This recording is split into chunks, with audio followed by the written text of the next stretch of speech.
우리 정규 수업 시간 중에 못했던 그 IFRS 적용법인의 감가상각비 특례를 이제 공부할 건데요. 자, 왜 이런 이제 규정이 이제 있어야 되는지부터 잠깐 이제 설명할게요. 우리 이제 IFRS를 도입하기 전 과거의 기업회 기준은요, 회사가 감가상각의 방법이라든지 내용 연수의 변경을 자유롭게 허용하지 않았어요. 근데 그에 반해서 IFRS 같은 경우에는 상각 방법과 내용 연수의 변경을 자유롭게 허용하죠. 그러다 보니 많은 회사들이 IFRS를 새로이 도입하면서 기존에 적용했던 내용 연수 그리고 기존에 적용했던 상각 방법을 변경을 하더라는 거예요. 자, 그때 변경하는 케이스가 내용 연수가 원래는 짧았는데 길게 변경을 하게 되는 경우도 있을 것이고, 또한 정율법으로 상각하던 방법을 정액법으로 변경하는 경우가 있겠죠. 자, 그런 경우에 이제 어떤 문제가 발생하게 되냐면, 이렇게 내용 연수를 길게 변경하게 되면 상각률이 떨어지겠고, 상각률이 낮아지게 되면 장부에 있는 감가상각비를 적게 줬고 손금을 적게 먹겠죠. 또한 상각 방법을 정률에서 정액으로 바꾸더라도 동일하게 상각률이 낮아져서 손금으로 인정받는 금액이 적어져요. 물론 끝까지 감가상각을 다 완료하면 총 감가상각비로 인정되는 금액은 똑같겠지만 초반부에 손금을 인정먹는 금액이 줄어들 수 있다는 것이죠. 그때 항상 세법의 입장은 IFRS 때문에 세금을 초기에 손금을 적게 먹어가지고 초기에 세금 부담을 많이 한다면 좀 불리할 것이다 라는 차원에서 우리 이제 그러한 문제를 해결하기 위해서 만약 너가 과거보다도 IFRS 때문에 초반부에 손금을 덜 먹게 되는 금액이 있다면 그 금액만큼을 손금 산입을 허용해 줄게 라고 하는 거예요. 자, 원래 감가상각비라고 하는 것은 결산 조정 사항이기 때문에 손금 산입에 허용이 안 되는 것이죠. 결산 조정 사항이니까. 다만 이 IFRS 법인 만큼은 일정한 산식에 의해서 계산된 금액을 손금에 산입할 수가 있다라고 하는 거예요. 자, 이때 주의할 건 우리 결혼할 때 평소에 이제 그 세법 시간 공부하기를 일시상각 충당금 있었죠. 일시상각 충당금 같은 것은 결산 조정 사항이긴 하지만 신고 조정을 허용해서 장부에 비용하지 않더라도 손금 산입 마이너스 유부의 세무정을 할 수 있었죠. 그런 개념이 여기 IFRS 적용법인에게도 동일하게 있다라고 하는 거예요. 자, 그때도 주의할 건 말 문제에서 우리 IFRS 법인은 감가상각비에 대해서 예외적으로 손금 산입할 수 있는데 이때 이 손금 산입은 면제 효과예요, 이연의 효과예요? 이연의 효과의 개념인 것이겠죠. 끝까지 가면 손금 인정받는 건 똑같은데 초반부에 조금 더 인정하고 그럼 상대적으로 후반부에 더 인정하게 될 것이니까 결국 이것은 이연의 제도인 것이고 항상 이연의 제도는 선택의 개념이다라고 하는 거 주의를 해주셔야 돼요. 그럼 이제 그러한 감가상각비에 손금 산입이 허용되는 경우가 언제냐? 인데요. 자, 금방 취지는 이제 간략하게 말씀드렸고, 이제 대상 자산에 관한 얘기예요. 기본적으로 이 특례는 IFRS 적용법인에게만 되지 일반 법인에게는 적용되지 않는 거예요. IFRS를 도입함에 따라서 내용 연수를 변경하고 상각 방법을 변경하면서 초반부의 손금을 적게 먹였대요. 그것 때문에 이제 발생한 규정이에요. 그리고 이제 대상 자산은 당초에는 유형자산에 한해서만 인정하고 무형자산은 그런 것을 허용하지 않으려고 했지만 예외적으로 무형자산 중에서도 내용연수 비한정 무형자산에 대해서만큼은 예외적으로 허용을 하고 있다는 거예요. 이유는 사실 그 IFRS가 도입되기 전에는요, 기업회의 중에서 내용연수 비한정이란 개념이 없었어요. 그래서 모든 무형자산은 내용연수대로 상각을 하는 것이 과거 기업회의 중인데 IFRS가 돌아오면서 내용연수 비한정이라는 개념이 들어와서 아예 장부에 감가상각비를 기록하지 않는 경우도 생기더라는 거예요. 그런 경우에 결과적으로 장부에 못 적어서 손금을 초반부에 인정받지 못하게 되겠죠. 그래서 그러한 문제가 있으니까 무형자산인 경우에는 꼭 내용연수 비한정인 경우에 한해서만 적용이 된다. 라고 주의하시고, 그리고 이미 아까 강조했던 이 사건은 손금 산입을 해야 되는 것이 아닌 허용해야 되는 사건으로 일시상각충당금하고 동일한 개념으로 이해를 해주시면 되겠다. 자, 그때 이 대상자산과 관련해서요, 이 감가상각비, 손금 산입하는 방법이 크게 이제 두 가지로 나뉘어요. 먼저, 이 IFRS 법인이 2013년도까지 취득한 자산은 종전 감가상각비 손금 산입한 걸 하고 14년 이후에 취득한 자산은 기준 삼각비 손금 산입이란 걸 해요. 그래서 이제 크게 나눠지는데 우린 그 중에서 먼저 종전 삼각비 손금 산입을 어떻게 할 건지부터 설명을 좀 해보도록 하죠. 자, 그때 이제 종전 삼각비 송금 산입할 금액은 1하고 2, 두 개 중에 이제 작은 금액을 송금 산입할 수 있고, 첫 번째는 개별 자산별 송금 산입이다라고 해서요. 개별 자산별로 계산해요. 기계장치 A 따로 계산하고, 기계장치 B 따로 계산하고, 기계장치 C 따로 계산하고, 개별 자산별로 얼마만큼씩 송금을 산입할 수 있는지를 구하는데, 그때 이제 구하는 방법은 종전 삼각비에서 일반 삼각비라는 것을 빼서 계산을 하게 돼요. 자, 그때 이제 이 일반 삼각비라는 건 어떤 개념이냐면, 우리가 이제 이미 배웠던 감가상각비 아시죠? 장부의 기계장치 등의 감가상각비를 기록하게 되면 그 금액은 세법상 한도, 정액법이면 취득가액 곱하기 상각률, 정률법이면 미상각자액 곱하기 상각률 하는 그러한 한도 범위 내에서 송금 인정받겠죠. 그래서 이 일반 상각비란 장부에 기록해서 송금 받는 금액을 얘기하는 거예요. 일반 상각비란 장부에 기록해서 송금받는 금액.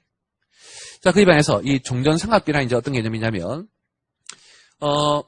현재 이 회사가 IFRS를 도입하지 않았다면 기존의 방법 그대로 했을 것이고, 기존에 적용하던 상각률 그대로 했겠죠. 그래서 IFRS 도입하기 전 종전의 방법과 종전의 상각률로 했다면 이자가 손금 먹을 수 있는 금액이 얼마였느냐를 구한다는 개념인 거예요. IFRS 도입하지 않고 종전의 방법, 종전의 상각률, 아시겠죠? 으로 했다면 얼마만큼 송금을 먹었을 거냐인 거예요. 그때 이제 이 종전의 방법이 이제 구체적으로 어떻게 구하는 건지는 좀 이따 이제 공부할 것이고, 그리고 기준 상각률인데요. 아까 제가 이제 종전의 이제 상각률이다라고 했죠. 그때 그 종전 상각률을 구하는 개념이 기준 상각률이라는 건데, 잠깐 이제 기본적인 개념만 소개하면, 이 회사가 IFRS 도입하기 이전 연도에 감가상각을 이제 했을 때, 세법상 상각률이 예를 들어서 0.25래요. 그러면 회사가 이 한도까지 장부에 감가상각비를 기록했으면 0.25만큼 송금을 받을 수가 있었겠죠. 그런데 이제 회사가 0.25보다 적게 장부에 감가상각비를 기록했다면 그 0.25보다 적게 송금을 받았겠죠. 그래서 실제로 이 회사가 장부에 비용 적어서 손금만 인정받은 그 상각률을 얘기하는 거예요. 구체적으로 이제 어떻게 구하는지는 조금 이따가 이제 이해할 것이고, 그냥 지금은 개념이 이 회사가 IFRS 도입하기 이전에 과거의 상각 방법과 그 전에 평소에 송금으로 인정받던 평균 상각률을 적용한다면 이자가 과연 얼마만큼 송금을 받을 수 있었을 건지를 구하는 개념인 거예요. 그래서 이제 그렇게 개별 자산별로 A 자산의 송금 산입 가능해, B 자산의 송금 산입 가능해, C 자산의 송금 산입 가능액을 개별적으로 구한 다음에 그 금액을 전부 다 합쳐요. 그렇게 이제 다 합치면 그게 이제 총 송금을 인정받을 금액이 되겠죠. 다만 이제 이 금액이 전액 다 송금을 받는 것은 아니고 한도라는 게 있어요. 한도라는 것은 동종자산의 전체 종전상각비하고 그리고 동종자산의 전체 일반상각비를 빼서 계산하게 되는데, 이때 이제 동종이라는 개념은 어떤 개념이냐면, 우리가 기계장치의 기계장치 B, 기계장치 C는 동종이겠죠. 그 다음에 건물의 건물 B, 건물 C는 건물 동종인 거예요. 그래서 이제 그렇게, 동일한 내용 연수를 적용받는 자산별로 이제 묶음으로 이제 한도를 구한다는 것인데, 어떻게 구할 건지 역시 조금 이따가 사례 가지고 별도로 다시 설명을 드리도록 그렇게 할게요. 자, 이제는 이제 구체적인 사례로 한번 연습을 해볼 건데, 여러분들 서브노트에 있는 사례예요. 자, 회사가 이제 기계장치를 가지고 있고, 기계장치 현재 세법상 기준 내용 연수는 5년. 그럼 기준 내용 연수가 5년이면 이 회사는 4년과 6년의 범위 내에서 선택할 수 있죠. 근데 이제 이 회사는 4년으로 이제 신고를 했고, 그리고 정액법으로 신고를 했고, 장부에서도 정액법, 세법에서도 정액법으로 생각하는 회사예요. 자, 그때 이 회사 정액법이고 4년으로 신고했으니까 이 회사의 세법상 상각률은 0.25죠. 아까 얘기했듯이 회사가 평소에 그 0.25 상각률만큼 장부에 감가상각비를 다 기록했다면 그 금액을 다 송금 먹었을 거지만, 이 회사가 평소에는 장부에 감가상각비를 좀 적게 적었나 봐요. 그래서 과거에 IFRS 도입하기 전 과거에 회사가 취득가액 대비 평균적으로 손금만 인정받은 비율이 구해봤더니 한 0.2더라. 우린 그것을 기준 상각률이다 라고 이제 표현을 해요. 자, 그때 이제 우리 회사가 올해 처음으로 IFRS를 도입을 했어요. 그러면 IFRS 도입으로 삼각 방법이라든지 내용 연수를 바꿀 수가 있는데 가정하기를 이 회사는 상합 방법은 변경하지 않고 장부에 적용하던 내용 연수를 좀 길게 바꿨대요. 평소에는 이제 4년으로 이제 신고했었는데 세법상 신고는 이제 4년인데 장부의 결산 내용 연수는 그보다 좀 더 긴 10년으로 변경을 했대요. 자, 그럼 우리 하나 알 수 있는 거. 예전에 이제 감가상할 때 배웠던 건데요. 우리 세법의 내용 연수를 변경할 수 있는 사유가 있죠. 그때 이제 변경할 수 있는 사유에는 플러스 마이너스 50%짜리 사유도 있고 플러스 마이너스 25%짜리 사유도 있는데요. 그때 25%짜리 사유 중에 하나가 뭐냐면 IFRS를 최초로 도입한 연도에 장부 내용 연수를 변경하면 세법 내용 연수도 변경할 수 있다라는 특례가 있었죠. 근데 이제 그 변경 특례는 본인이 원하면 변경할 수 있는 것이지 반드시 변경해야 되는 건 아니에요. 그래서 일단 우리 이 회사가 내용 연수 변경할 수 있지만 특별히 변경 신청하지는 않았던 것으로 그렇게 이제 가정해서 할 거고요. 그다음 이제 두 번째. 이 회사에 이제 기계장치가 여러 개 있겠죠. A자산, B자산, C자산 여러 개 있을 건데, 나중에는 이제 A, B 다 함께 이제 연결해서 설명할 건데, 일단은 처음은 기계장치 A 하나만 있는 것으로 가정하여 요 개념 설명을 한번 해볼게요. 현재 이제 기계장치 A의 취득가액은 2,000원이고, 장부 결산서에 상각비는 200원으로 기록했어요. 그 이유는 이번에 장부가 이제 내용 연수를 10년으로 바꾸다 보니 정액법 10년일 때 상각률은 0.1이죠. 그래서 2,000원 곱하기 0.1에서 장부의 상각비를 200원으로 기록했다라고 하는 거예요. 그럼 그때 이제 계산 어떻게 할 건지 이제 볼 건데, 위에 있는 내용은 금방 설명했던 내용과 이제 똑같아요. 그래서 이제 밑에 구체적인 계산을 한번 해볼 건데, 우리 이제 송금 산입할 수 있는 금액은 아까 했던 개별 자산 송금 산입액과 한도라는 게 있다 있죠. 그건 일단은 요거는 이제 크게 신경 쓰지 마시고, 그때 이제 개별 자산별로 손금 산입할 수 있는 금액이 얼마냐? 그 금액은 아까 봤듯이 IFRS를 도입하기 전 과거의 방법과 과거의 평균 상각률로 상각했다면 송금 인정받을 수 있었던 금액, 그걸 이제 우리는 종전상각비라고 하고, 그리고 현재 올해 장부에 적어서 송금 받은 금액, 우리끼리 일반 상각비다 이렇게 부를게요. 그러면 일단은 이제 요것도 구하고 요것도 구해야 될 건데, 항상 세무조정은 요 일반 상각비를 먼저 구하는 거예요. 일반 상각비. IFRS 법인이든 IFRS 법인이 아니든 장부에는 상각비가 기록이 될 것이고, 그 장부에 기록된 상각비 있죠. 그 상각비에 대해서 우리는 이제 한도를 따질 거잖아요. 한도. 그래서 1차적으로 우리는 일반 상각비 시부인을 하고, 그러고 난 다음에 그 다음에 종전 상각비와 이 차익을 추가로 송금 산입할 수 있기 때문에 항상 요 개별 자산 송금 산입액을 구할 때는 뒤에 놈 일반 상각비를 먼저 구하고 시작해야 돼요. 그럼 이제 일반 상각비 손금이 얼마 되었는지를 한번 구해보면, 먼저 장부 상각비인데 아까 우린 가정하기를 기계장치 A는 장부에 200원 적었다고 했죠. 그 다음에 이제 두 번째 세법상 한도인데, 이 회사 이미 신고된 방법이 정액법이죠. 그 다음에 내용연수 신고 4년인데 비록 장부의 내용연수를 바꾸긴 했지만 세법상 변경 신청하지 않았던 것으로 우리는 가정했으니까 이 회사에 세법상 신고된 방법은 정액법이고 세법상 신고된 내용연수는 4년에서 정액법 4년이면 0.25로 상각을 해줘야 돼요. 그래서 취득가액 2,000원 곱하기 상각률 0.25해서 세법상 한도는 500이죠. 근데 장부에는 200원밖에 안 적었죠.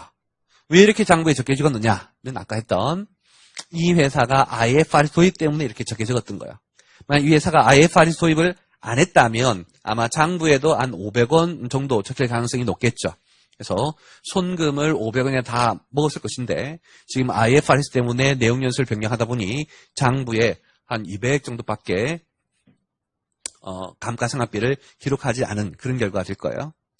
그때 이제 이렇게 한도보다 적게 적었다고 해서 우리는 손금 산입할 수가 없죠. 그래서 세무조정 없이 그냥 장부에 적은 200까지만 손금을 받게 될 거예요. 자, 그런데 이렇게만 하고 끝내버리면 이 회사는 IFRS 때문에 장부에 적게 적어서 손금을 적게 받는 그런 문제가 있는 것이죠. 그래서 법은 너가 IFRS를 도입하지 않았다면, 그랬다면 종전의 방식대로 생각했다면 얼마나 송금 먹었을 건지를 이제 구하는 거예요. 그게 이제 바로 종전상각비예요. 종전상각비. 그럼 이제 그 종전상각비를 이제 구하고 그 종전상각비하고 앞에서 구한 일반상각비의 차이를 우리 송금사님 할 것인데, 자, 종전상각비 이제 어떻게 구할 건지 한번 해볼게요. 자, 먼저 종전상각비란 종전의 방법과 종전의 평균상각률을 구하는 건데, 이 회사 과거에도 정해법, 지금도 정해법인데 지금 정해법인 게 중요한 게 아니고 과거에 무슨 방법이냐. 이 회사는 과거에도 뭐였어요? 정해법이죠. 그러면 이제 취득가액에다가 취득가액을 가지고 구할 것이고, 그리고 과거에 이 회사는 통상 기계장치라는 자산에 대해서 취득가액 대비 0.22 정도, 취득가액 대비 0.25가 아니라 세법상 상각률은 0.25지만 아마 평소에 좀 적게 적었나 봐요. 그래서 과거의 평균을 구했더니 0.2 정도 상각을 먹었대요. 그렇다면 세법은 취득가액 2,000원에 대해서 정해법으로 종전의 평균 상각률인 0.22를 곱해서 너가 IFRS 도입하지 않고 종전이었다면 한 440 정도 송금을 먹을 수가 있었겠네. 그래서 요 440이 종전 상각비가 되고, 그놈에다가 앞에서 구했던 일반 상각비 송금액, 일반 상각비란 장부에 기록해서 송금받은 금액이죠.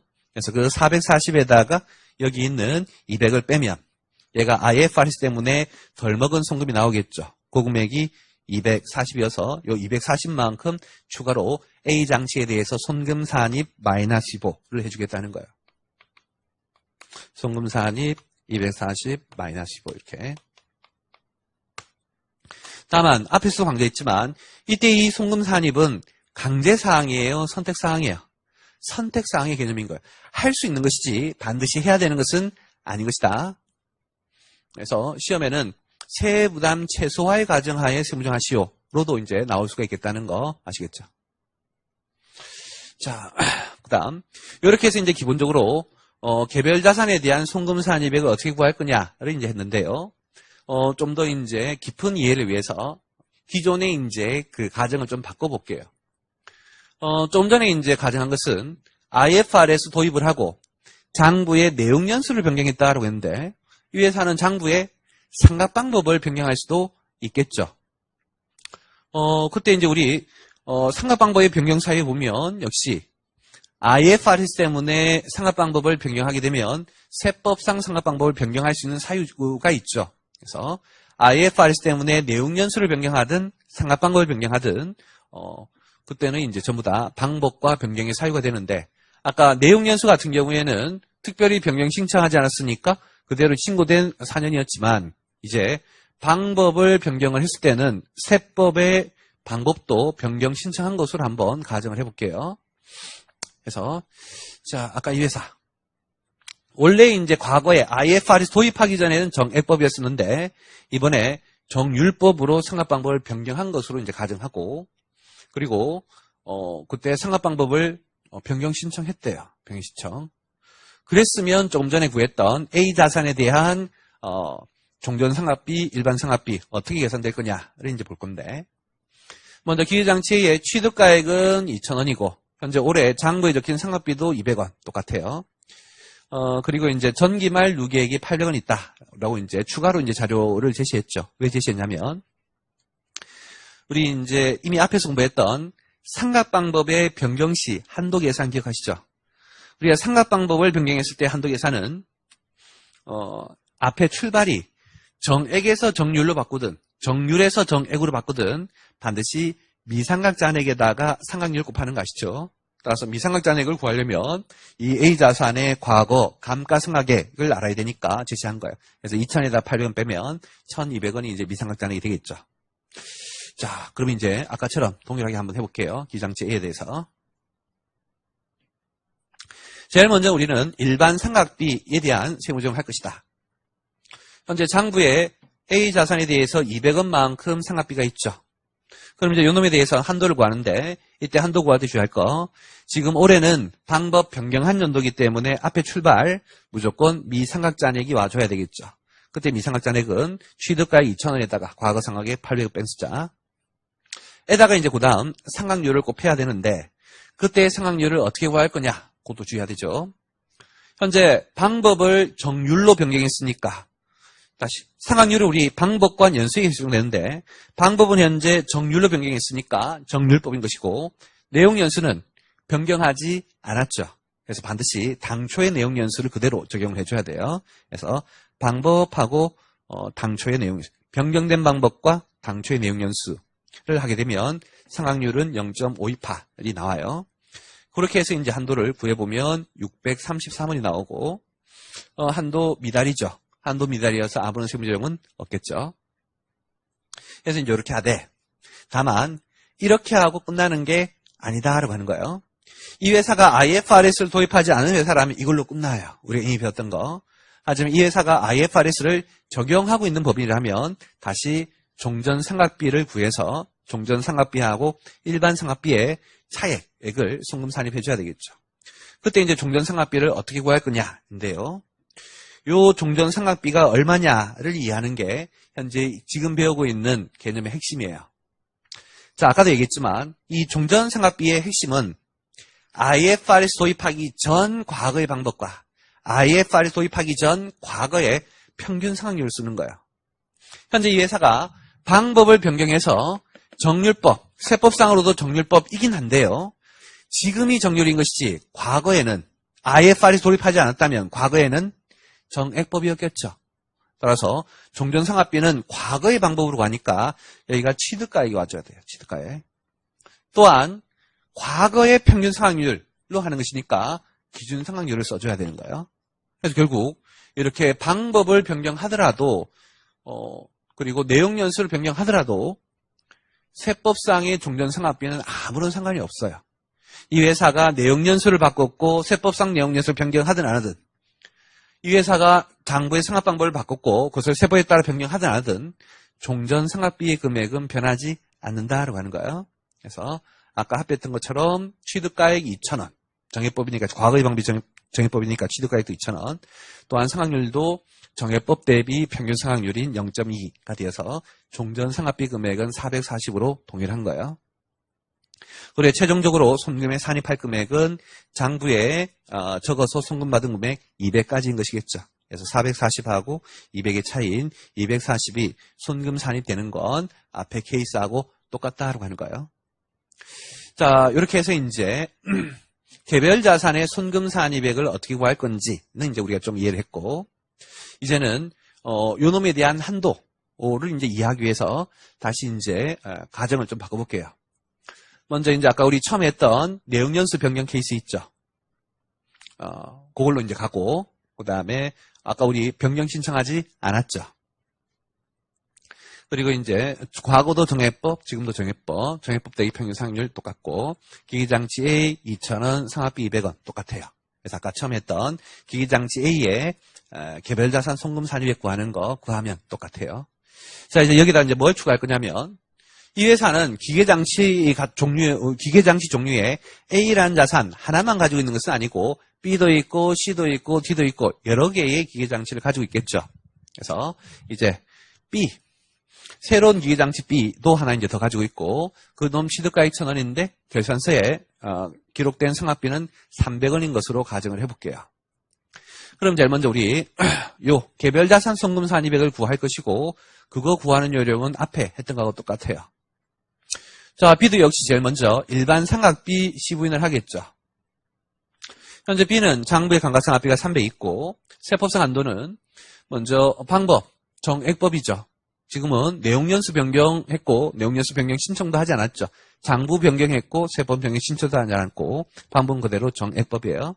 그러나 앞쪽의 숫자는 취득가액이 와야 될 것이고 상각률은 신고된 내용연수 4년, 정액법 4년이어서 0.25. 그럼 한도액은 250이 되겠죠. 자, 근데 이 B는 한도는 250인데 장부의 감가상각비를 많이 적었죠. 조금 전에 이제 A는 이제 적었고 B는 이제 많은데 사실 현실 기업에서는 A가 적으면 B도 적은 게 일반적이겠죠. 근데 이제 요 한도 개념을 이해하기 위해서 일부러 그 기계장치 B의 장부상 상각비가 과다하게 계상을 했어요. 뭐 그렇게 이제 받아들이시고 이렇게 되면 일반 상각비 시부인은 손금 불산입 50 유보 이렇게 이제 하겠죠. 그리고 다시 이제 두 번째 B 자산의 종전 상각비를 이제 구해야 되겠죠. 구하는 방법은 정액법이니까 앞쪽이 취득가액, 뒤쪽이 과거의 평균 상환율 0.2에서 220. 그래서 이 220이 이 회사가 만약 IFRS를 도입하지 않았다면 B라는 자산에 대해서 종전에 감가상각을 먹었을 것으로 추정되는 그러한 숫자겠죠.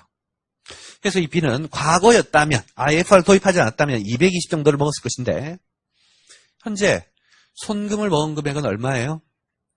250이죠. 그러다 보니 이 회사는 종전보다도 현재 30이나 많이 먹었어요. 위에 있는 A는 240을 덜 먹었고 B는 종전보다 30을 많이 먹은 개념인데 세법의 기본 관점은 덜 먹은 놈을 송금 산입해주겠다는 것이지 더 먹은 놈을 취소하겠다는 개념은 아닌 거예요. 따라서 이렇게 이제 마이너스 금액이 나오면 이제 0인 것으로 이제 보시면 되겠죠. 이렇게 되어서 현재 요 A 자산에 대해서만 송금 산입이 되고 B 자산은 송금 산입이 이제 안 되겠죠. 참고로 이제 합계액도 이제 구해보면 AB의 종전 상각비는 660이고 AB의 일반 상각비 송금액은 450이고 그리고 AB의 IFRS 승례 때문에 송금 산입 허용되는 금액은 240인데 660에서 450을 빼면 210이 나와야 되는데 240이 나오는 이유는 여기 B가 마이너스일 때는 뭘로 본다? 0으로 보기 때문에 그런 것이죠. 그래서 이제 최종적으로 송금 산입될 금액은 240인데 자 이제 문제가 뭐냐면 만약 이렇게만 하고 끝나버리면 어떤 문제가 생기냐면 A 같은 경우에는 종전이 440인데 현재 일반 200 먹고 추가로 240을 먹어서 과거만큼 먹었어요. 과거만큼. 근데 B 같은 경우에는 종전이 220인데 지금이 250을 먹어가지고 종전보다도 30을 많이 먹었죠. 그때 A랑 B랑 합치면 이 기계장치라는 종류 자산에 이 A, B 두 개밖에 없다고 가정하면 결국 전체 기계장치는 과거에 비해서 많이 먹은 거예요? 과거만큼 먹은 거예요? 과거보다 많이 먹었겠죠. 과거보다. 세법이 과거만큼 송금을 먹도록 해주겠다라고 만든 개념인 것이지 과거보다 더 많이 먹도록 해주겠다의 개념은 아닌 거예요. 그래서 세법은 너가 개별 자산 기준으로 봤을 때는 최종적으로 240이 송금이 될 금액이지만 이 240을 그대로 다 송금을 받아버리면 과거에 비해서 많이 먹는다는 거예요. 그래서 과거에 비해서 많이 먹지 못도록 하기 위해서 동종자산 전체, 지금 같으면 이제 두 개겠죠. 기계장치 AB. 기계장치 AB 전체, 동종자산 전체 기준으로 봤을 때 전체 종전상각비하고 전체 일반 상각비 송금하고의 차이만큼을 한도로 하겠다는 거예요. 그래서 지금 같으면 AB 동종자산 전체의 종전상각비가 얼마? 660이죠. 요 놈하고 동종자산 전체 일반 상각비 금액 450하고 의 차이 660에서 450을 빼면 210이 될 거예요. 그 210을 한도로만 송금으로 인정하겠다는 거예요. 따라서 요 240은 송금으로 다 인정받지를 못해요. 자, 걔를 이제 산식으로 한번 표현을 해보면 자, 조금 전에 이제 띄웠던 내용 그대로죠.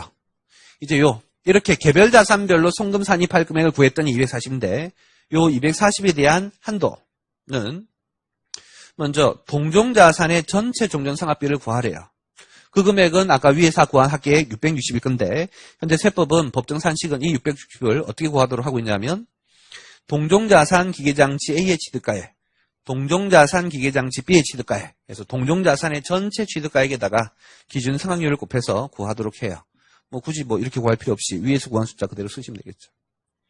그리고 이제 동종자산의 일반 상각비 합계액은 역시 아까 얘기했던 두 개 합계액인 450이겠죠. 그래서 최종적으로 한도는 앞에 거에서 이제 뒤에 걸 뺀 210이 이제 한도가 돼요. 그러면 240이 개별 자산 기준으로 240이겠지만 동종자산 전체로 보면 210까지만 먹어야 과거보다 많이 먹는 거 개념은 아니겠더라. 그래서 우리는 두 개 중에 작은 210을 손금으로 산입할 수 있다라고 하는 거예요. 그래서 한도를 고려하기 전에는 240이었지만 한도를 고려하게 되면 최종적으로 손금 산입 마이너스 할 금액은 210 이렇게 구하는 거예요. 자, 근데 시험장에 가서 혹시라도 이제 이런 문제를 풀 때 사실 지금은 한도를 고려할 필요가 없겠죠. 그냥 아예 처음부터 A는 송금 산입액이 플러스 나오고 B는 송금 산입액이 플러스가 아닌 마이너스 나오죠.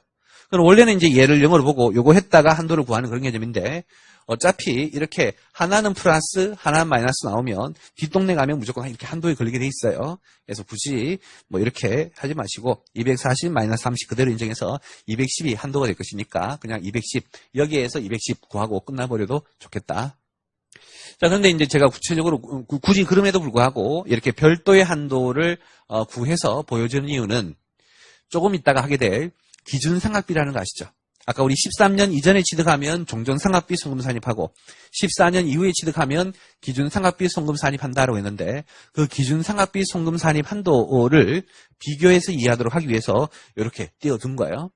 만약에 기준상각비 한도의 개념이 없다면 요거 굳이 제가 안 만들었을 거예요. 그냥 210이라고 끝냈을 건데 그렇게 한 이유는 비교하기 위해서 그런 것이니까 일단은 그냥 좀 받아주시고 나중에 이제 다시 한번 해볼게요.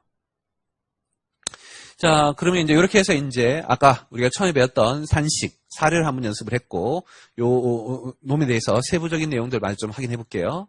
아까 했던 내용 다시 확인해 보면 우리가 종전상각비 송금산입액은 1하고 2 두 기준이 작은 거인데요. 첫 번째가 개별자산별 송금산입액을 합계한다는 건 기계장치 A의 종전, 기계장치 A의 일반 빼면 기계장치 A의 송금산입, 기계장치 B의 종전, 기계장치 B의 일반 빼면 기계장치 B의 송금산입이 나오겠죠. 그 합계한 금액인데요. 그때 이 종전상각비를 어떻게 구할 거냐는 것이죠. 이미 여러분 얘기했듯이 방법은 종전, 상각률은 과거 종전의 평균. 그때 이 종전 상각 방법에 이제 좀 더 명확한 정의를 이제 설명할 것인데, 정확하게는 기준 연도의 상각 방법이다라고 이제 법은 표현하고 있어요. 그럼 이제 기준 연도가 이제 뭔지를 알아야 되겠죠. 기준 연도란 우리 회사가 올해 IFRS를 최초로 도입했으면 올해 도입하기 전년도. 만약에 X4년도에 IFRS 도입했으면 기준 연도는 언제겠다? X3년도다. 그런 개념인 거예요. 자, 지금 같은 경우에 이제 X4년에 IFRS 도입했대요. 그럼 기준연도면 언제겠다? X3년에 이제 개념이 되는 것이겠죠. 그때 이 기준연도, X3년도에 이 회사의 세법상 상각 방법이 뭐였느냐? 그 당시가 정액이면 무조건 정액, 그 당시가 정률이면 무조건 정률로 종전의 상각비를 구해요. 지금 변경된 상각 방법이 뭐냐는 중요하지 않았죠. 반드시 이 기준연도의 상각 방법이 뭐냐를 이제 가지고 이해를 해줘야 되겠고, 그 다음에 이제 기준 상각률. 요게 이제 아까 얘기했던 과거의 이제 평균 상각률이죠.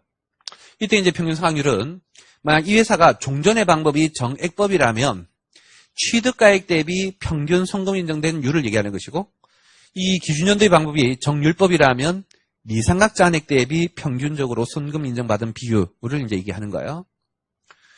그때 이제 이 기준 상각률은 3년치 가지고 평균해요. 3년치. 지금 이제 여기 나와 있는 기준연도랑 그 기준연도 이전 2개년도랑 그래서 기준연도 이전 2개년도 합치면 토탈 3개년도의 개념이 되겠죠.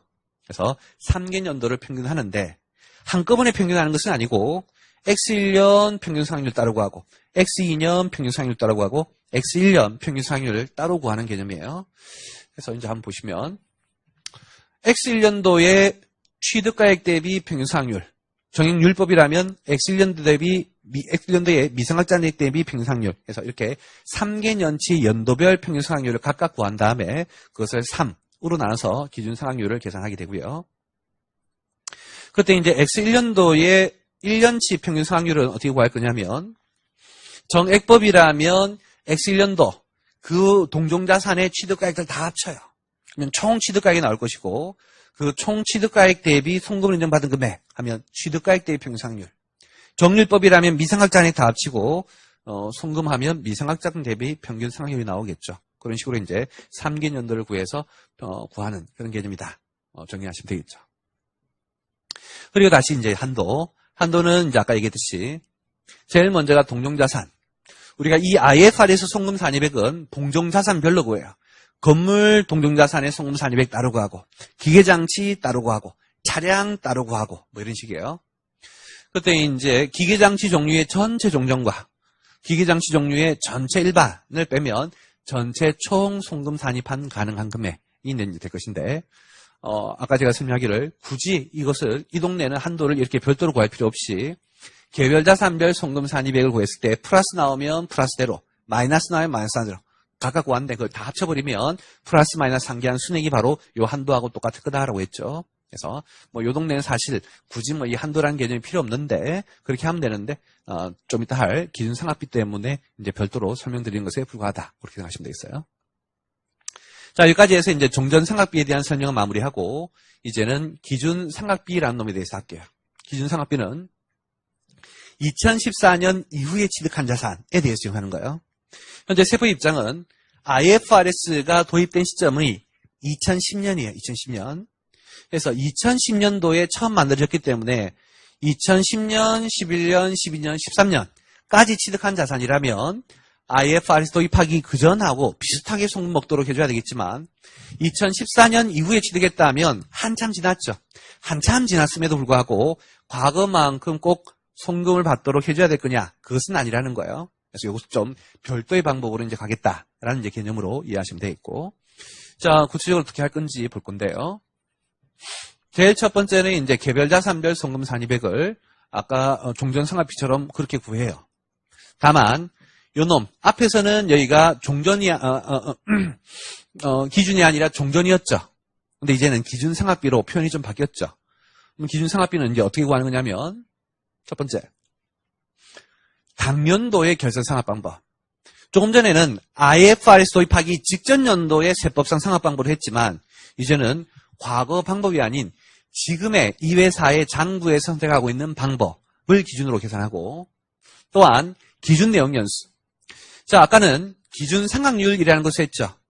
그때 이제 아까 가정하기를 이 회사가 정액법 4년으로 신고한 회사면 세법상 상각률은 0.25인데 이 회사가 장부에 적게 적어가지고 한 0.22 정도가 나왔다라고 가정했는데요. 일반적인 회사들은 정액법 4년 신고하면 0.25고 그 0.25만큼 장부 기록하는 게 일반적이에요. 그래서 일반적인 회사였다면 세법상 상각률도 0.25였을 것이고 기준 상각률도 0.25였을 거예요. 즉 과거의 기준 상각률은 주로 신고 내용 연수인 4년에 따라 계산한 상각률인데 현재 이 기준 상각비는 신고 내용 연수 4년 기준 아니면 아까 사례했던 기준 내용 연수 5년 기준, 5년 기준인 거예요. 그럼 정액법 5년일 때 상각률은 0.2고 정액법 4년일 때 상각률이 0.25죠. 차이가 있죠. 그래서 결국 세법은 과거에 너가 신고한 연수, 짧게 신고했을 때 그 짧게 신고한 상각률까지는 언정하지는 않겠고 세법상 기준 내용 연수대로 신고했다면 세법상 기준 내용 연수로 신고했다면 우리가 신고 내용 연수는 기준에 플러스 마이너스 25%에서 신고할 수 있죠. 통상 회사들은 짧게 신고해서 기준에 75% 신고하는데 그 기준에 75%만큼 신고한 그 연수까지는 안 되겠고 기준 내용 연수까지 너가 상각률을 정했을 때 그러한 상각비를 우리는 손금으로 반영할 수 있도록 해줄게의 개념인 거예요. 그래서 결국 요 기준 상각비는 통상의 경우에는 종전 상각비 금액보다는 좀 작게 나오겠죠. 아무래도 내용 연수가 좀 더 길 가능성이 높으니까. 그렇게 해서 이제 구한 다음에 일반 상각비, 장부에 기록해서 송금받은 금액하고 차이만큼을 추가로 송금 산입하고 그것들 역시 개별 자산별 다 합치죠. 자, 이제는 이제 두 번째 한도가 있는데요. 이때의 한도도 아까 했던 종전 상각비와 마찬가지로 동종자산의 전체 기준 상각비 그리고 동종자산 전체 일반 상각비 합계한 금액을 한도로 해요. 이때 만약 이놈도 한도가 요 A 하나밖에 없다면 굳이 이거 복잡하게 할 필요 없이 요 위에서 계산한 거 플러스가 나올 수도 있고 마이너스가 나올 수도 있는데 둘이 상계한 금액을 그냥 요 한도를 하면 돼요. 그렇기 때문에 별 의미가 없는데 문제는 이 기준 상각비부터는 요거 하나만 한다고 아니라 다시 두 종류가 더 있어요. 자, 그 놈도 마저 이해해야 될 건데 먼저 B. B는 뭐냐면 이 회사의 동종자산의 종전상각비하고 동종자산의 일반 상각비를 뺀 종전상각비 기준 한도하고 두 개 중에 작은 거 하래요. 그러면 이제 숫자로 이제 임의의 숫자로 이제 가정을 해보면 요 금액이 이제 80, 요 금액이 100이라고 한번 가정을 해볼게요. 아마 아까도 얘기했지만 이 B 종전상각비를 기준으로 한 요 금액이 클 거예요. 왜냐? 아까 했던 사례 보면 기준 내용 연수 5년인데 이 회사 신고된 내용 연수는 몇 년이에요? 0.25였죠. 통상 회사들은 아마 신고된 내용 연수 4년에 따라 상각했을 거니까 0.25 정도가 적용될 거예요. 근데 그에 반해서 그래서 이제 요 종전 상각비는 0.25의 이제 상각률로 계산한 것이고 기준 상각비 같은 경우에는 정해법 기준 내용 연수 5년이면 0.2로 계산된 금액이겠죠. 그래서 통상의 경우에는 위에 게 작고 아래 게 이제 큰 게 일반적일 거예요. 자, 그런데 반드시 이렇지는 않을 거라는 거예요. 반드시. 이 회사가 만약에 기준 내용 연수는 5년이지만 과거의 신고를 더 길게 했어요. 정해법 6년으로 했어. 그렇게 길게 했으면 신고 내용 연수 더 길게 신고했다면 아마 이 상각률은 0.25가 안 나왔을 것이고 0.166 정도가 나오겠죠. 6분의 1이니까. 이렇게 되면 오히려 종전 상각비가 더 적어질 거예요. 이런 식으로. 그러면 이제 어떤 일이 이제 발생하냐면 이 규정 자체의 기본 컨셉은 IFRS 이전만큼은 먹도록 해줄게가 종전이고 기준 상각비는 새로운 요 기준 정도만큼 기준 내용 연수로 계산한 요 상각률만큼 먹도록 해줄게인데 그때 기준 내용 연수로 해주겠다는 이 개념이 과거에 비해서 더 많이 해주겠다는 개념은 아닌 거예요. 따라서 세법 입장은 기준 내용 연수 계산했을 때 한 80까지 더 인정해 줄 수 있는데 너 IFRS 이전 너네 과거의 방법대로 했더니 과거의 방법대로 하면 60밖에 더 먹을 수가 없네? 그럼 세법은 60 더 이상은 못 해주겠다는 거예요. 60 더 이상은. 그래서 다시 한 번 더. 통상의 경우에는 종전이 더 클 것이다. 왜? 종전은 주로 신고 내용 연수로 기준 상각률이 계산될 것이고 신고 내용 연수는 기준 내용 연수보다 좀 짧게 신고하는 게 일반적이니까. 그래서 아마 이 회사 IFRS 도입하기 전에는 0.25. 아까는 제가 이제 기준 상각률이 한 0.2라고 했죠. 근데 이제 회사가 장부에 다 기록했다는 전제하라면 아마 평균 상각률, 기준 상각률 0.25만큼 나올 거예요. 0.25로 계산한 요 금액 보다 더 먹을 수는 없고 그냥 요 정도만 더 먹어라 의 개념이었다면 근데 이 회사가 혹시라도 과거에 신고 내용 연수를 길게 했으면 요 기준 상각률이 오히려 기준 내용 연수를 기준한 상각률보다 더 적게 될 것이고 그렇게 되면 이 회사가 과거만큼 먹었다면 60 먹었는데 세법이 과거가 아닌 기준 내용 연수를 하다 보니까 오히려 과거보다 더 많이 먹게 되죠. 그런 것을 방지하려면 결국 요 금액하고 요 금액하고 두 개 중에 작은 금액만 더 먹도록 해야 되겠다라고 하는 거예요. 그런 의미에서 미니멈 A, B의 이제 개념을 최종적인 이제 한도로 한 거예요.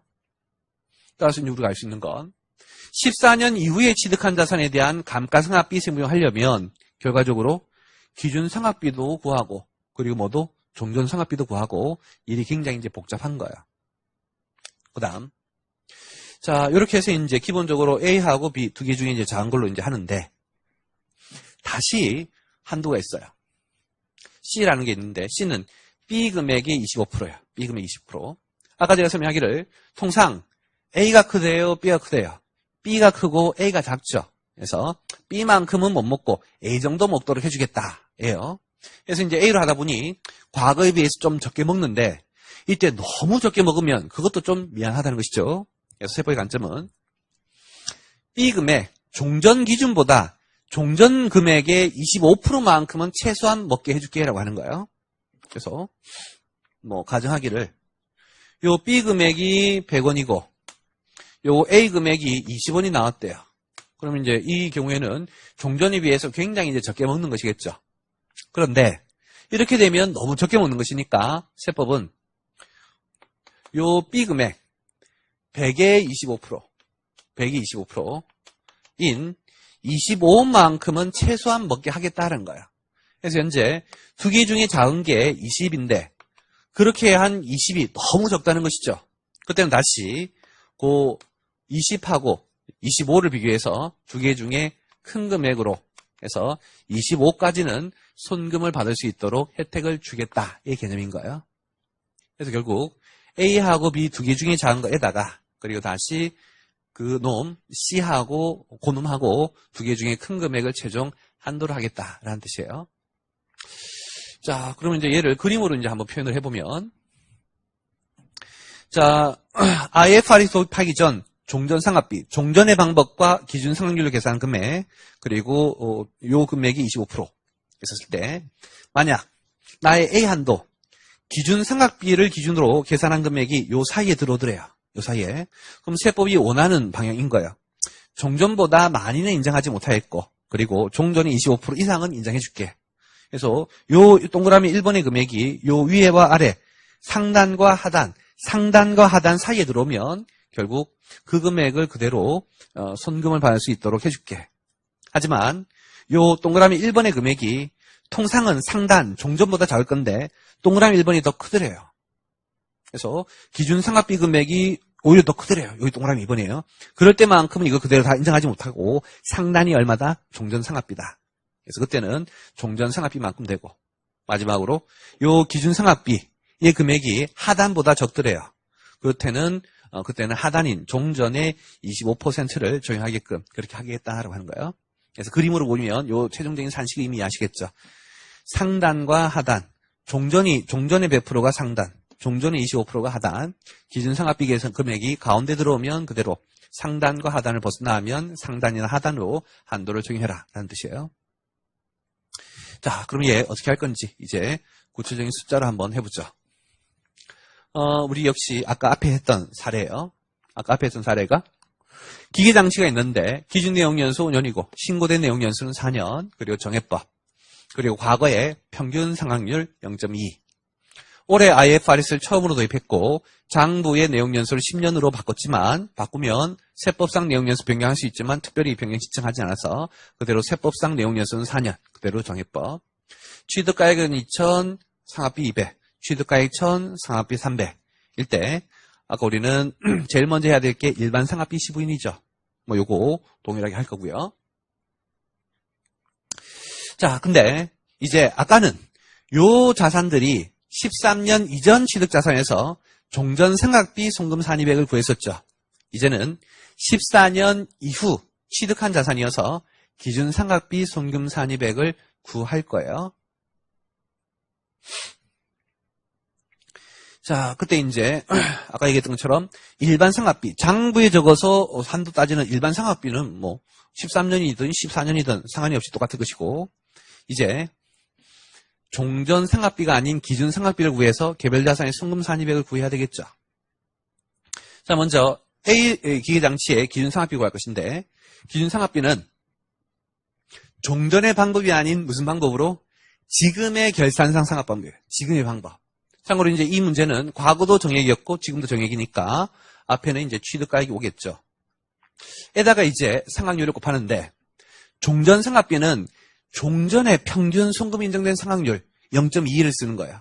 하지만 지금 하는 기준 상각비는 과거의 평균 상각률을 쓰는 게 아니라 무슨 상각률? 요 기준 내용 연수. 기준 내용 연수로 계산된 상각률이니까 정액법 5년이어서 얼마? 0.2가 되겠죠. 0.2. 따라서 기준 상각률 실제로 과거에는 한 0.2 정도 먹었는데 지금은 0.2까지 먹도록 못했고 한정 0.2 정도로 먹을 수 있도록 해줄게의 개념인 거예요.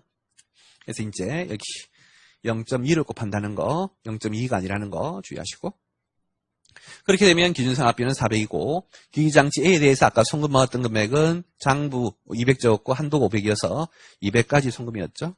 차이 200을 추가로 더 송금 산입. B 같은 경우에는 역시 취득가액 아까 1,000원이었고요. 역시 동일하게 기준 내용 연수로 계산한 상각률 0.2에서 200이 기준 상각비고, 아까 장부에 300 적었고 한도가 250이어서 한도액인 250까지 송금 먹었죠. 그럼 200에서 250을 빼니까 마이너스 50이죠. 마이너스가 나왔다는 건 일반 상각비가 현재 장부에 적어 송금 먹은 일반 상각비가 더 크다는 거죠. 그러면 추가로도 송금 받을 것은 없겠죠. 이미 기준보다 많이 먹었으니까. 그래서 우리 이런 경우에 마이너스를 어떻게? 0으로 처리하자 했죠. 최종 이제 합계액들 구하시면 600 그리고 450, 200인데 여기 앞에 600에서 450을 빼면 200이 아니라 150이죠. 150이 아니고 200이 나온 이유는 현재 여기 마이너스를 0으로 했기 때문이에요. 자, 이제 한도로 넘어갈 건데, 역시 만약에 이놈 기준 상각비의 한도가 종전 상각비처럼 딸랑 하나 동종의 기준 상각비 합계, 동종의 일반 상각비 합계를 뺀 150만 한도라고 한다면 200하고 150하고 두 기준이 작은 거니까 이런 식으로 굳이 뭐 계산할 필요 없이 그냥 200 빼기 50에서 그냥 150이 송금산입이다. 그렇게 하면 돼요. 종전상각비는 그렇게 하시면 되는 거예요. 하지만 이 기준상각비는 그렇게 하면 안 된다 했죠. 기준상각비는 한도가 세 가지나 나와요. 세 가지. 요 200에 대한 한도가 세 종류가 있기 때문에 이렇게 600 빼기 450에서 150도 하나의 한도고, 그리고 종전상각비 계산에서도 한도고, 종전상각비 25%도 한도이기 때문에 반드시 1단계는 이렇게 하시고 2단계를 별도로 다시 구해줘야 되겠다. 자, 첫 번째 A. A는 아까 얘기했던 600 빼기 450이죠. 그 600 빼기 450을 어떻게 구하느냐? 법은 취득가액들 합계한 거에다가 기준 내용 연수로 계산한 상각률 600, 일반 상각비 2개 합계한 금액 450 이렇게 표현하고 있어요. 그래서 교재에 이제 법문권은 이렇게 표현되어 있지만 뭐 수험생 입장에서는 그냥 앞에서 구했던 거 600, 이 450 바로 해서 한도 150 뭐 이렇게 이해하시면 되겠어요. 자, 그런데 이놈은 요 한도가 하나만 있는, A 한도 하나만 있는 게 아니라는 것이죠. B, 동종자산의 종전상각비. 아까 우리 앞에서 구했었죠. 앞에서 구했던 거. 그래서 현재 14년 이후에 취득한 자산이지만 기준 상각비도 한번 계산하고 앞에서 배웠던 13년이라고 가정할 때의 종전상각비 걔도 똑같이 구해줘야 돼요. 그때 이제 아까 앞에 한도가 210이었죠. 그리고 다시 C, 그 210의 25% 하고 비교를 해줘야 되겠죠. 그때 이제 요거를 뭐 이렇게 산식하면 미니멈 AB 다시 맥시멈 AB 해가 C 뭐 이렇게 해도 되겠지만 그냥 상단 하단의 개념으로 이해하져 있죠. 현재 요 한도가 150인데 요 한도 150은 상단인 뭐보다 클 수 없다? 210보다 클 수 없고 하단인 52.5보다는 커야 되죠. 따라서 현재 요 150이 상단과 하단 사이에 들어오니까 나의 최종적인 한도는 그대로 150이 된다. 뭐 이렇게 생각하시면 되겠고, 그럼 두 개 중에 작은 금액인 150이 최종적인 송금 산입이 되는 것이죠. 자, 이렇게 해서 일단 우리 이제 종전상각비, 기준상각비와 관련한 IFRS 특례법인의 기본적인 개념은 이제 이해를 이제 했어요. 그 다음에 이제 교재 보고 그 다음 내용들이 이제 확인을 할 건데. 자, 이제는 이제 우리 문제를 하나 풀어볼 건데요.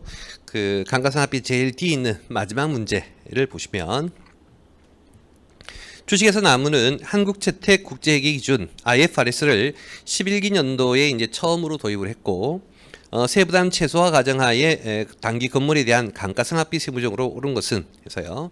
우리 이제 IFRS 적용하는 법인 같은 경우에는 이미 공부했던 것처럼 일반 감가상각비 말고 종전상각비나 기준상각비 송금 산입할 수 있다. 그거 구하라는 문제죠. 가로 1번에 감가상각자산은 다음과 같고 동종자산이다. 그래서 건물 A, 건물 B 있고요. 가로 2번에 건물 A, B는 모두 2017년에 취득을 했다. 그래서 이제 14년 이후에 취득했으니까 기준 감가상각비 송금 산입에 허용되어 있고 과거 부인액은 없다. 세 번째, 건물에 대한 기준 내용 연수는 20년이고 그래서 이제 기준 내용 연수 20년이고 건물 항상 정액법이니까 0.05의 상각률이 기준 상각비 구할 때 필요할 것이고 나무의 건물 내용 연수를 18년으로 신고했다. 그래서 이제 실제로 신고한 연수는 이제 18년. 세법상 상각률은 0.055가 되고요. 상각 방법은 당연히 정액법. 그다음에 다섯 번째 이제 기준 상각률인데 우리 이제 기준 상각률은 동종 자산의 종전 상각비 한도 계산할 때 필요한 것이죠. 그래서 그것은 0.048이다. 자, 그러면 한번 풀어보면요. 기본적으로 이제 IFRS 법인이든 아니든 제일 처음에 하는 일반 감가상각비 시부인은 똑같은 것이죠. 일반 상각비 시부인. 자, 거기 이제 건물 A도 있고 건물 B도 있는데요. 먼저 건물 A 해보면 첫 번째 회사가 계상한 상각비는 위에 자료에 보시면 부국상각비가 1,600이 있죠. 그리고 두 번째 세법상 한도 의 금액은 자 위에 자료에 보시면 건물 A의 취득가액은 6억이라고 되어 있고 우리 이제 처음에 일반 상각비는 세법상 신고된 방법과 신고된 연수를 하는 것이죠. 신고된 방법 정액법 연수 18년이니까 세법상 상각률 0.055로 한도 계산할 것이고 3,300이 한도. 세 번째 한도 미달액이 1700이 뜨고요. 문제에서 과거 상압 부인액 없다 했으니까 뭐 얘는 아무런 송금의 세무조정이 없겠죠. 송금 산입할 수 없겠고. 그다음에 두 번째 이제 B 같은 경우에 첫 번째 회사 상압비는 부에 보시면 1,400 있고요. 두 번째 세법상 한도 현재 북의 취득가액이 4억이 있고 세법상 상환율 똑같은 건물이니까 0.05로 한도 계산하면 2,200이 되고 역시 한도 미달 800 있는데 과거 상압 부인액 없다 했으니까 세무할 게 없겠죠. 그래서 만약 얘가 IFRS 적용법인이 아니라면 그냥 이렇게만 하고 끝나시면 되죠. 근데 얘가 IFRS 법이다 보니 그리고 14년 이후에 취득한 자산이다 보니 기준 감가상각비 예 손금 산입이 가능할 것이고 그때 그 손금 산입할 금액은 미니멈 1하고 2죠. 1은 개별 자산 기준으로 이제 기준 상각비 손금 산입액이고 2는 이제 한도의 개념이죠. 먼저 첫 번째 개별 자산 기준으로 손금 산입 대상액이 얼마냐인데요. 그거 이제 A, B 각각 구해야 돼 있고 그때 구하는 방법은 제일 먼저가 이제 각각 자산의 기준 상각비를 구하고 그리고 이미 일반 상각비 손금으로 인정받은 거 뺀 나머지 차이만큼이 이제 손금 산입되는 것이겠죠. 먼저 이제 A 같은 경우에 취득가액이 6억이고요. 문제에서 이제 기준 내용 연수 20년 이어서 기준 내용 연수를 기준으로 한 상환율 0.05죠. 그 놈을 곱한 금액 3,000. 그래서 얘는 3,000까지 이제 송금을 받을 수 있는데 일반 상각비로 앞에 1,600 적었고 한도 3,300 이어서 미달이어서 일반 감가상각비로 1,600 먹었으니까 차이 나는 1,400을 추가로 송금산이 가능하고 B 같은 경우에도 똑같은 요령으로 취득가액 4억 곱하기 이제 기준 내용 연수를 기준으로 한 상각률 0.05 곱하면 2,000이 기준 상각비고 이미 일반 상각비로 앞쪽에 한도 미달로 북기록한 1,400까지 송금을 먹었죠. 그래서 차이 나는 600을 송금 먹을 수 있어가지고 개별 자산 기준으로는 2천만 원까지 가능한데 우리 이제 이 금액 무조건 되는 것은 아니고 다시 한도가 있죠. 그때 이제 한도를 계산할 때는 제가 세 가지 구하라 했죠. 먼저 A가 동종 자산들 다 모은 것에 대한 기준 한도. 그 다음에 동종 자산에 대한 종전 상각비 한도. 그리고 다시 C는 B 금액의 25%다. 라고 했었죠. 먼저 동종 자산의 이제 기준 감가상각비는 뭐 요거 두 개 합한 거죠. 개별 자산들의 기준 상각비 합한 거 두 개 합친 게 요게 5,000. 그대로 오면 될 거고. 다시 이제 AB 일반 AB의 이제 일반 상각비 합계액은 3,000이죠. 요거. 그래서 5,000에다가 3,000을 빼면 2,000이 이제 한도. 그래서 이 문제는 이제 개별 자산 기준이든 동종 합계 기준이든 뭐 숫자는 같죠. 그다음에 다시 이제 동종 자산의 종전 상각비인데 우리 이제 종전 상각비 같은 경우에는 기준 상각률로 계산하는 거 아시죠? 그래서 동종 정해법이니까 동종 자산의 취득가액들 다 모아서 6억이라 그리고 4억이랑 다 모아서 10억에다가 기준 상각률 0.048이라고 아까 문제에서 제시했었죠. 에다가 이제 일반 상각비 송금 받은 거 3,000 하니까 동종 기준으로는 1,800이네요. 다시 이제 여기 B 1,800의 25% 해서 450이 되면 우리 한도 계산은 원칙적으로는 미니멈 AB 두 개 중에 작은 거 1,800. 다만 이제 그렇게 계산한 금액이 동종의 종전의 25%보다 작을 수는 없다 였죠. 그럼 지금 같은 경우에 A하고 B 두 개 중에 작은 게 1,800이고 요 1,800이 종전에 걸렸으니까 뭐 사실 C 계산할 필요 없지만 어쨌든 1,800이 종전의 25%보다 크면 그대로 그 1,800이 그대로 되겠죠.